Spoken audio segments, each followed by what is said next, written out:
Assalamualaikum warahmatullahi wabarakatuh. Hai teman-teman semua, apa kabar? Sehat dong ya pastinya. Kali ini kami kelompok 2 dari PPS 6A akan menjelaskan mengenai literasi keuangan syariah. Tentang apa sih? Ya, bagi kalian mungkin sudah tidak asing lagi dengan kata-kata kredit, pembiayaan, atau juga angsuran. Nah, bagi kalian juga yang menginginkan suatu barang tapi tidak bisa melakukan pembayaran secara cash, maka kalian bisa melakukan pembayaran melalui kredit atau pembiayaan. Nah, kredit atau pembiayaan ini ada yang lebih aman dari pembiayaan yang biasanya ada pada bank konvensional, yaitu kredit atau pembiayaan yang berprinsip syariah. Salah satunya adalah pembiayaan dengan akad murabahah. Pembiayaan dengan akad murabahah itu apa sih? Yuk simak penjelasannya. Yang pertama yaitu pengertian murabahah. Murabahah berasal dari bahasa Arab aribahu atau arabiyu yang berarti kelebihan, tambahan, atau keuntungan. Secara istilah, murabahah merupakan jual beli dengan harga asli ditambah dengan keuntungan yang telah disepakati oleh kedua belah pihak. Kemudian, menurut Fatwa DSN MUI nomor 111/DSN MUI-9/2017, bai al-murabahah merupakan akad jual beli dengan menegaskan harga beli kepada pembeli, kemudian pembeli membayarnya dengan harga yang lebih sebagai laba. Lebih jelasnya lagi, murabahah itu transaksi antara dua pihak di mana pihak satu atau bank itu membalikan barang yang diinginkan oleh pihak kedua atau nasabah, kemudian menjualnya dengan harga pokok itu tersebut ditambah dengan keuntungan yang telah disepakati oleh kedua belah pihak. Nah, bank atau lembaga keuangan dalam mengambil keuntungan itu harus hati-hati karena jika berlebihan itu bisa merujuk pada riba dan keuntungan tersebut bisa berupa nominal ataupun presentasi. Berikutnya adalah landasan hukum pembiayaan murabahah. Yang pertama yaitu dari Al-Quran yang terdapat pada Quran Surat Al-Baqarah ayat 275 yang berbunyi Bismillahirrahmanirrahim wa ahallallahu al-bai'a wa harrama riba, yang artinya Allah telah menghalalkan jual beli dan mengharamkan riba. Artinya bahwa di dalam ayat ini telah menjelaskan bahwa jual beli merupakan kegiatan yang halal asal tidak diikuti oleh unsur riba. Kemudian landasan yang kedua yaitu dari hadis riwayat Ibnu Majah yang artinya dari Suhaib Ar-Rumi radhiyallahu anhu bahwa Rasulullah shallallahu alaihi wasallam bersabda, 3 hal yang ada di dalamnya terdapat keberkahan, yaitu jual beli secara tangguh, muqaradah atau mudharabah, dan mencampur gandum tepung untuk kebutuhan ruah bukan untuk dijual. Kemudian landasan yang ketiga yaitu dari Fatwa DSN MUI. Salah satunya yaitu Fatwa DSN MUI nomor 4/DSN MUI-4/2000 tentang murabahah. Kemudian ada Fatwa DSN MUI nomor 111/DSN MUI-9/2017 tentang akad jual beli akad murabahah. Selanjutnya yaitu adalah skema bai al-murabahah, di mana pada skema tersebut terdapat beberapa proses. Yang pertama yaitu proses negosiasi dan persyaratan. Pada tahap ini, nasabah akan melakukan negosiasi dengan pihak bank yang berhubungan dengan spesifikasi produk yang diinginkan oleh nasabah tersebut, dan harga beli, harga jual, maupun jangka waktu pembayaran dan pelunasannya, serta persyaratan-persyaratan lain yang harus dipenuhi oleh nasabah itu sendiri sesuai dengan ketentuan yang berlaku pada bank syariah tersebut. Nah, proses yang kedua adalah bank akan membeli produk atau barangnya sudah disepakati dengan nasabah. Biasanya bank akan membeli barang atau produk tersebut kepada supplier. Nah, proses yang ketiga ini adalah akad jual beli, di mana setelah bank membeli produk yang sesuai dengan spesifikasi diinginkan oleh nasabah, maka selanjutnya bank akan menjualnya kepada nasabah disertai dengan penandatanganan akad jual beli di antara bank dan nasabah tersebut. Pada akad tersebut dijelaskan adanya hubungan-hubungan dengan jual beli murabahah, di mana bank di situ wajib untuk menjelaskan bahwa akad jual beli tersebut terdapat rukun-rukun atau syarat yang harus dipenuhi oleh nasabah tersebut.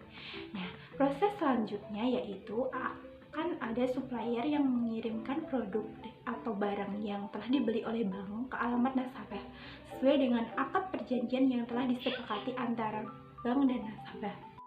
Kemudian, proses yang kelima adalah tanda terima barang dan dokumen. Ketika barang sudah sampai ke alamat nasabah, maka nasabah harus menandatangani surat tanda terima barang dan mengecek kembali kelengkapan dari dokumen-dokumen terhadap produk atau barang tersebut. Kemudian, proses terakhir adalah nasabah akan membayarkan harga produk barang yang dibelinya dari bank. Biasanya pembayaran yang dilakukan nasabah ini secara angsuran atau cicilan dalam jangka waktu tertentu yang telah disepakati sebelumnya. Nah, dari penjelasan tadi dapat disimpulkan bahwa transaksi jual beli murabahah dapat dicairkan setelah akad perjanjian jual beli murabahah ditandatangani oleh nasabah. Kemudian, bank sudah menerima dokumen-dokumen dari bukti transaksi dan penyerahan barang terhadap supplier kepada nasabah selaku wakil bank. Nah, bank di sini akan langsung membayar harga pembelian barang kepada supplier. Sedangkan nasabah ini tugasnya yaitu membayar pembelian barang yang sudah dipesan kepada bank tadi dengan cara angsuran atau pencicilan. Nah, yang kedua ini adalah skema murabahah bil wakalah, di mana di sini juga terdapat proses-proses yang harus dilalui oleh nasabah dalam pengajuan skema ini. Biasanya bank-bank itu menggunakan skema murabahah bil wakalah ini. Nah, proses-proses tersebut adalah yang pertama yakni ada negosiasi dan persyaratan.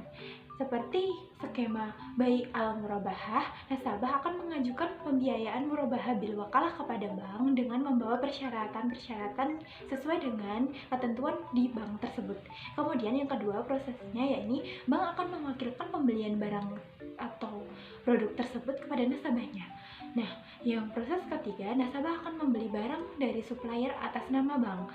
Setelah itu, akad wakalah selesai. Selanjutnya akan ada akad jual beli secara angsuran. Kemudian proses yang kelima yakni nasabah akan membayar angsuran secara berkala kepada lembaga keuangan syariah sesuai dengan kesepakatan yang telah disepakati sebelumnya. Kemudian mengenai syarat dan rukun dalam pembiayaan murabahah. Yang pertama yaitu mengenai rukun. Terdapat 5 rukun dalam pembiayaan murabahah. Yang pertama yaitu bai. Bai atau penjual di sini yaitu bank syariah. Yang kedua yaitu mushtari atau pembeli, yaitu nasabah.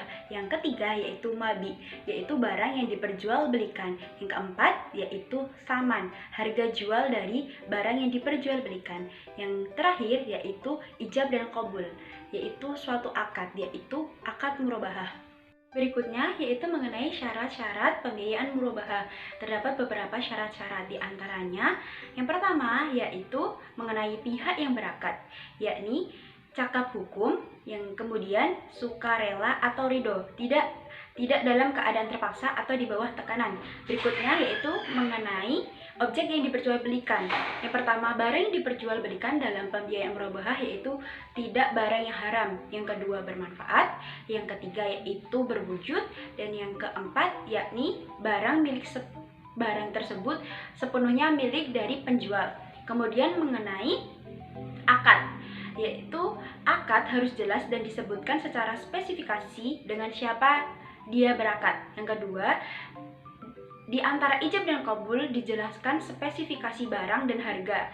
Kemudian yang ketiga, tidak menggantungkan keabsahan transaksi pada masa yang akan datang.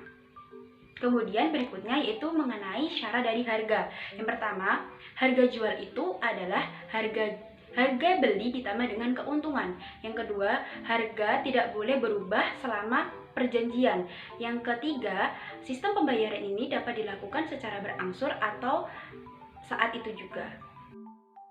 Kemudian mengenai aplikasi pembiayaan murabahah di perbankan syariah. Dalam perbankan syariah terdapat dua pembiayaan murabahah. Yang pertama yaitu pembiayaan murabahah konsumtif, yaitu berupa pembiayaan kepemilikan rumah, pembiayaan kendaraan bermotor, dan pembiayaan pembelian perabotan rumah tangga. Kemudian yang kedua yaitu pembiayaan murabahah produktif, yaitu pembiayaan investasi mesin dan peralatannya, kemudian pembiayaan investasi gedung dan bangunan, kemudian pembiayaan persediaan barang dagang, dan pembiayaan bahan baku produksi. Dalam pembiayaan murabahah di perbankan syariah ini terdapat empat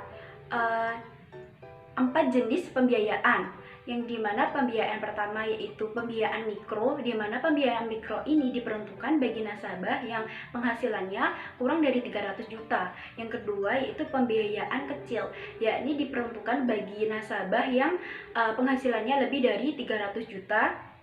Kemudian menengah itu diperuntukkan bagi nasabah yang berpenghasilan 2,5 miliar sampai dengan 50 miliar, dan yang terakhir yaitu pembiayaan besar, diperuntukkan untuk nasabah yang berpenghasilan lebih dari 50 juta.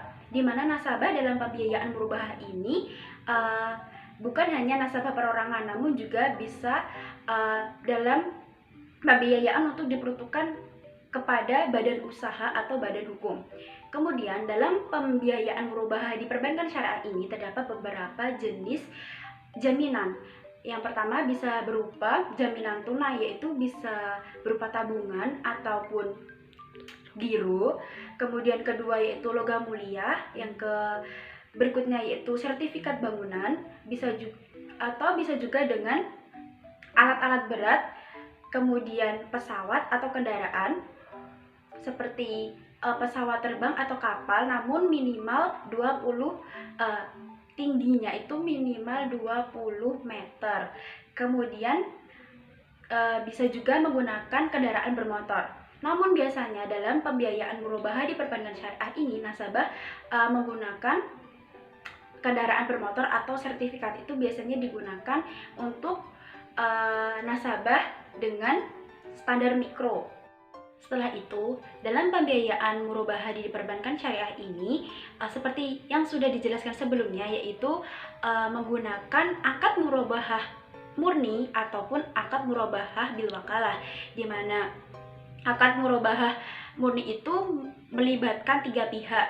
Jika menurut teori itu hanya 2 pihak, tapi dalam perbankan syariah ini melibatkan 3 pihak. Yang pertama penjual, yaitu bank syariah, kemudian pembeli yaitu nasabah, dan yang ketiga yaitu pemasok, yaitu supplier, di mana dia yang membuatkan barang sesuai dengan pesanan nasabah. Kemudian yang berikutnya itu murabahah bil wakalah. Wakalah sendiri merupakan akad pelimpahan kekuasaan dari satu pihak ke pihak lainnya. Jadi dalam praktek dalam perbankan syariah ini, di mana bank memberikan wewenang kepada nasabah untuk membeli barang yang diinginkannya. Jadi bank mentransfer uang sesuai dengan kebutuhan nasabah. Kemudian nasabah sendiri yang membeli barang tersebut. Nah, setelah nasabah membeli barang yang diinginkan, kemudian nasabah memberikan kwitansi atau bukti bahwa dia telah membeli barang yang diinginkan. Dan biasanya dalam perbankan syariah ini menggunakan akad murabahah bin wakalah karena untuk menghindari resiko dalam pembiayaan. Tahapan-tahapan dalam proses pembiayaan murabahah ada 8 tahap. Tahap pertama mengenai pengajuan pembiayaan, tahap kedua verifikasi dokumen calon nasabah, tahap ketiga persetujuan mengenai pengajuan pembiayaan, tahap keempat pengikatan antara pembiayaan dan pengikatan jaminan, tahap kelima pembayaran biaya-biaya sebelum pelunasan, tahap keenam setting fasilitas pembiayaan murabahah, tahap ketujuh pembayaran angsuran, dan mengenai tahap terakhir itu pelunasan pembayaran. Fatwa-fatwa mengenai jual beli pembiayaan murabahah. Yang pertama, Fatwa DSN UMI nomor 4 tahun 2000 tentang murabahah menyatakan bahwa bank memberi barang yang diperlukan nasabah atas nama bank itu sendiri. Pemberian ini dilakukan secara sah dan bebas dari riba. Yang kedua, Fatwa DSN UMI nomor 46/DSN-UMI/2/2005 tentang potongan tagihan murabahah. Yang ketiga, Fatwa DSN UMI nomor 47/DSN-UMI/2/2005 tentang penyelesaian piutang murabahah bagi nasabah yang tidak mampu membayar. Yang keempat, Fatwa DSN UMI nomor 48/DSN-UMI/2/2005 tentang penjaluan kembali tagihan murabahah. Yang kelima, Fatwa nomor 90 tahun 2013. Isi fatwa ini menyatakan 3 mekanisme pengalihan pembiayaan antar lembaga keuangan syariah. Yang pertama, hawalah bil ujroh. Yang kedua, ijarah muntahiyah bi tamlik. Yang terakhir itu mengenai musyarakah mutanakisah.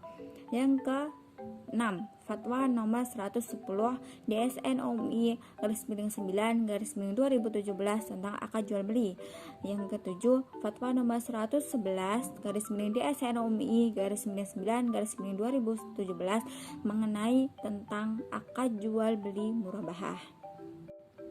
Demikian mengenai materi kelompok kami mengenai pembiayaan murabahah. Kurang lebihnya mohon maaf. Terima kasih. Wassalamualaikum warahmatullahi wabarakatuh.